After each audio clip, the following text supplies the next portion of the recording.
Hello friends, मैं फिर से आ चुका हूं आप लोगों के लिए एक नए एपिसोड के साथ।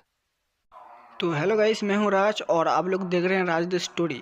तो आज का वीडियो शुरू करने से पहले मैं आप लोगों को बता दूं, अगर आप लोग चैनल पर नए आए हो तो प्लीज़ चैनल को लाइक सब्सक्राइब एंड कमेंट जरूर कर देना। तो शुरू करते हैं आज का स्टोरी, तब तक के लिए बाय बाय।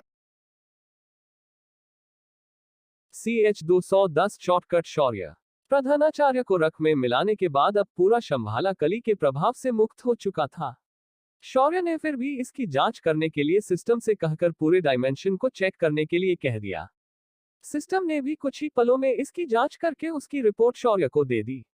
अब शंभाला के अंदर कोई भी कली के असर में नहीं था। मुकाबला खत्म होते ही राजा और बाकी के आश्रम प्रमुख आगे आते हुए शौर्य के सामने झुक गए। शौर्य ने उनका अभिवादन स्वीकार किया और फिर उसकी नजर दामिनी आश्रम की ओर गई। दामिनी आश्रम का प्रमुख अब अपनी जगह पर जम चुका था।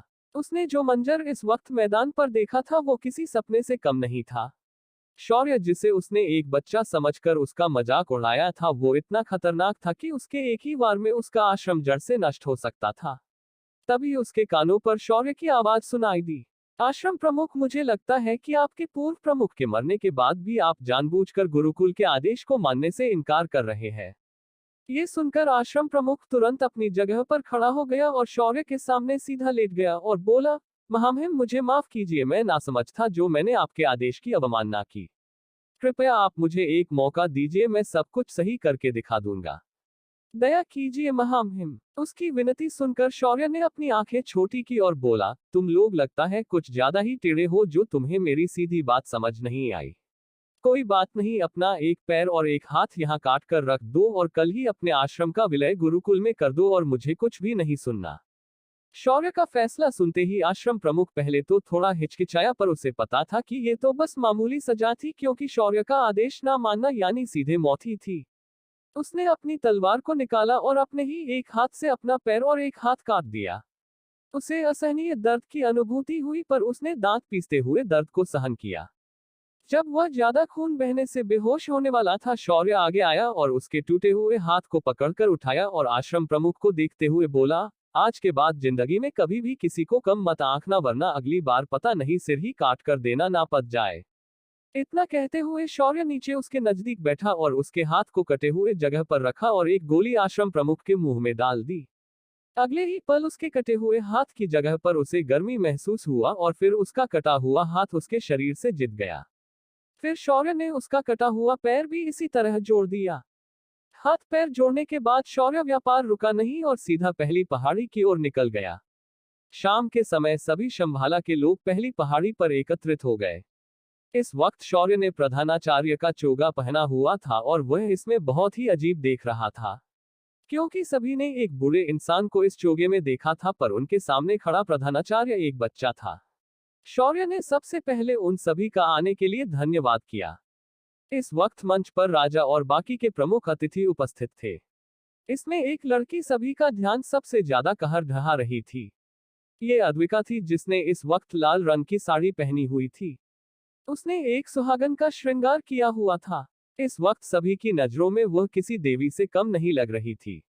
अद्विका ने 1 महीने के अंतराल में डायमेंशन के अंदर लगभग 3 महीने बिताए थे और इसी वजह से वह इस वक्त संत स्तर की एक योद्धा बन चुकी थी, पर वह किसी भी संत अधिपति से भी ज्यादा ताकतवर थी। शौर्य इस वक्त उसको अपने साथ पाकर खुद को अधिक भाग्यवान समझ रहा था और साथ ही उसे डर भी लग रहा था। अब अद्विका भी लगभग उसके समान ताकतवर हो चुकी थी। शौर्य ने फिर अपने सामने खड़े जन समुदाय की ओर देखा और बोला, मेरे प्यारे शंभाला वासियों, आप सभी को मेरा सादर प्रणाम। मैं शौर्य अग्निहोत्री, जिसने अभी अभी आपके इस आयाम के प्रधानाचार्य का पदभार स्वीकारा है, मैं अभी इसी वक्त इस पद को छोड़ रहा हूँ। शौर्य की ये बात लोगों के ऊपर किसी बम की तरह गिर गई। शौर्य ने देखा कि लोग उसे आंखें फाड़कर देख रहे हैं, तो उसने अपना गला साफ करते हुए कहा, चिंता मत कीजिए, मैं मेरी जगह मेरे गुरु विष्णुदत्त को देता हूँ। वे भी एक संत अधिपति स्तर के योद्धा बन चुके हैं और अब वो पुराने शराबी नहीं है। और आपके आयाम में जो नए सुधार आए हैं वो सब मैंने उन्हीं के मार्गदर्शन में किए हैं। अगर वो आपके प्रधानाचार्य बनते हैं तो आप लोग अच्छी तरक्की कर पाएंगे, इसकी मुझे पूरी उम्मीद है। उसके बाद शौर्य थोड़ा रुक गया और कुछ सोचते हुए बोला, मुझे पता है कि आप लोग कुछ पुराने नियमों में सुधार के लिए ही आज यहाँ आए हैं, तो मैं आपको आश्वस्त करना चाहूंगा कि आपके शंभाला के लिए संविधान की निर्मित हो चुकी है। इस संविधान के अंतर्गत इस पूरे शासन व्यवस्था को बदल दिया जाएगा। आज से आपके महाराज आपके संवैधानिक प्रमुख होंगे और उनके पास सिर्फ सेना से संबंधित अधिकार होंगे। बाकी के सारे काम 3 विभागों में बंटकर उन्हें 3 विभागों के लोग उसकी देखभाल करेंगे। आज से यहाँ लोकतांत्रिक शासन व्यवस्था का निर्माण किया जाएगा और पूरी शक्ति आप जैसे आम लोगों के हाथों में होंगी। आप अपने कार्यकारी प्रमुख को खुद चुनेंगे और वो कार्यकारी प्रमुख ही आपका प्रधानाचार्य बनेगा। पर इसकी एक ही शर्त है कि आपका प्रधानाचार्य साधना के संत अधिपति स्तर का होना चाहिए। आपके चुनाव तभी आयोजित होंगे जब अगला कोई इस स्तर को प्राप्त करके राजा के पास अपनी अर्जी दाखिल करेगा। असल में शौर्य ने यहाँ भारत का संविधान ज्यों का त्यों कॉपी करके पेस्ट कर दिया था। पर इन लोगों को क्या पता था, उसके साथ शौर्य नक्शा की अनिष्ट प्रथाएं जो सालों से चली आ रही थी उन्हें भी नष्ट कर दिया। उसने अंतर्गत सुरक्षा के लिए पुलिस दल का निर्माण भी कर दिया और इसके प्रमुख भी प्रधानाचार्य के नियंत्रण में काम करेंगे। साथ ही राजा के लिए शौर्य ने जासूसी विभाग में कुछ बदलाव कर दिए थे। उसके बाद शौर्य ने गुरुकुल की प्रवेश परीक्षा की उम्र 18 साल कर दी थी। साथ ही इसमें विवाह की उम्र भी तय की गई थी।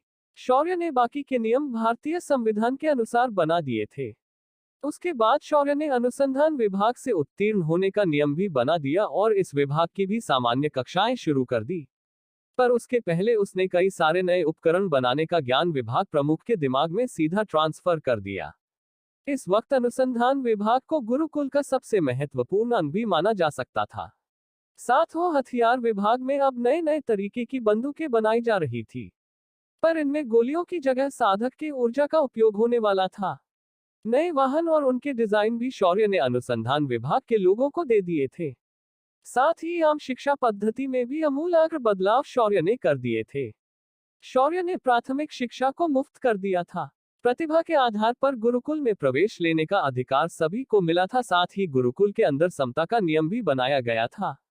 शौर्य ने मंच पर खड़े रहकर इन सभी बातों का विवरण लोगों को दे दिया था। लोग जो शौर्य के इस भाषण को सुन रहे थे वो लोग बेहद खुश हो गए थे। शौर्य उन लोगों की समस्याओं को जड़ से मिटा दिया था। साथ ही उसने उन लोगों को खुलेआम धमकी भी दे डाली थी कि अगर किसी ने इस कानून को तोड़ा तो डॉक्टर उनके खिलाफ सख्त से सख्त कार्यवाही की जाएगी। शौर्य ने यहाँ अपराध के लिए ज्यादातर आपराधिक मामले में उसने मृत्युदंड को ही रखा था। शौर्य ने उसके बाद उन लोगों को बताया कि इस संविधान की लिखित कॉपीज लोगों को जल्द से जल्द मुहैया की जाएगी ताकि सभी लोगों को इस बात की जानकारी लोगों पहले से ही पता होनी चाहिए। शौर्य ने अपना भाषण खत्म कर दिया और सभी लोग वापस चले गए। लोगों के चले जाने के बाद शौर्य ने अपना चोगा अपने गुरु को दे दिया और उन्हें प्रधानाचार्य पद का जिम्मा सौंप दिया। शंभाला के अंदर सब कुछ खत्म करने के बाद शौर्य को ऐसा लग रहा था कि उसके सिर से कोई भारी बोझ उतर गया हो। इस वक्त उसके पास मयंक आकर बैठा था और साथ ही उसके बाकी भाई बहन और अद्विका भी यही बैठी थी। तभी मयंक अद्विका से कहता है, भाभी अब आप ही सच सच बताइए कि शौर्य ने संविधान को लिखने में कितनी मेहनत की है। ये सुनकर अद्विका जीवन शौर्य पर गई और फिर अद्विका ने बड़े गर्व के साथ कहा, मेरे पति ने दिन रात एक किए थे और फिर जाकर ये महान संविधान बना है। तभी मयंक हंसते हुए बोला, मुझे लगा ही था कि आप शौर्य की साइड जरूर लेंगे, पर मुझे यकीन नहीं होता कि आप ये जानते हैं कि आपके पति ने सिर्फ कॉपी पेस्ट किया है। आपका ये पति महान शौर्य नहीं है, ये तो शॉर्टकट शौर्य है। इतना कहकर मयंक चिढ़ाते हुए हंसने लगा। अद्विका का चेहरा शर्म से लाल हो गया, पर उसे हैरानी हुई कि मयंक भी बाहर की दुनिया में रहकर आया है। उसके बाद सभी ने इधर उधर की बातें की। नीति और बाकी के लोग भी वहां शौर्य के साथ आज पूरी तरह खुलकर गप्पे लड़ा रहे थे। आज शौर्य उनके लिए किसी सेलिब्रिटी से कम नहीं था।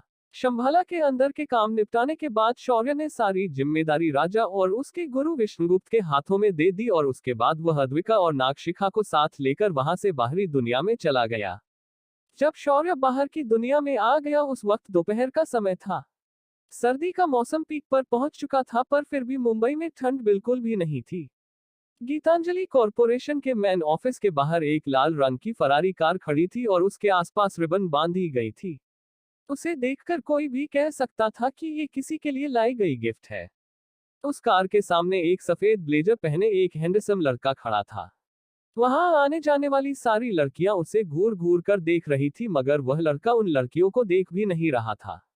कुछ ही देर में मैन ऑफिस की बिल्डिंग से एक खूबसूरत लड़की बाहर आई। ये लड़की कोई और नहीं बल्कि कशिश थी। कशिश को देखते ही वह लड़का दौड़कर उसके सामने अपने घुटने पर बैठ गया और बोला, मेरी सुंदर कशिश के लिए ये सुंदर सा गिफ्ट मेरे तरफ से, प्लीज इसे मना मत करना वरना मेरा दिल टूट जाएगा। उस लड़के की बात सुनकर कशिश के माथे पर बल पड़ गए और उसने चिढ़ते हुए कहा, मिस्टर नितिन, ये क्या तरीका है इस तरह से बर्ताव करने का? आपको अच्छे से पता है कि हमारे बॉस कितने खतरनाक हैं, और अगर उन्होंने आपको ऐसा करते हुए देखा तो वो आपको इसी गाड़ी से बांधकर उल्टा लटका देंगे ऑफिस के गेट पर। नितिन ने ये बिल्कुल भी उम्मीद नहीं की थी कि कशिश उसे इस तरह जवाब देगी। उसे थोड़ा गुस्सा आ गया। उसने झुंझलाते हुए कहा, तुम्हारे बॉस की चिंता मत करो, मैं थोड़े ही यहाँ कुछ गलत कर रहा हूँ। मैं तो अपनी फीलिंग्स एक्सप्रेस कर रहा हूँ। उसका ये जवाब सुनकर कशिश को अब गुस्सा आ गया और बोली, अपनी फीलिंग्स को किसी ऐसी लड़की को बात जो तुम्हारी फीलिंग्स कदर करती हो। मेरे सामने मत करो और यहाँ से दफा हो जाओ वरना ऐसी हालत कर दूंगी कि तुम खुद को पहचान नहीं पाओगे। कशिश की धमकी को नितिन ने बिल्कुल भी सीरियस नहीं लिया और एकदम आराम से बोला, कशिश तुम ऐसा नहीं कर सकती क्योंकि तुम्हें भी पता है कि मेरी कजिन के तुम्हारे कंपनी के साथ अच्छे रिलेशन है। अगर तुमने कुछ कर दिया तो उमा तुम्हारे कंपनी के साथ सारे रिश्ते तोड़ देगी। नितिन की ऐसी बात सुनकर कशिश का माथा घूम गया और उसने आगे बढ़कर नितिन के कान के नीचे एक झन्नाटेदार थप्पड़ जड़ दिया। थप्पड़ खाते ही नितिन उड़कर उस गाड़ी पर जाकर गिर गया और गाड़ी की अगली कांच टूटकर बिखर गई। कशिश फिर धीरे धीरे चलते हुए इसके सामने सही और उसने एक जोरदार घुसे से उस गाड़ी के आगे मार दिया और गाड़ी के टायर उखड़कर गिर गए।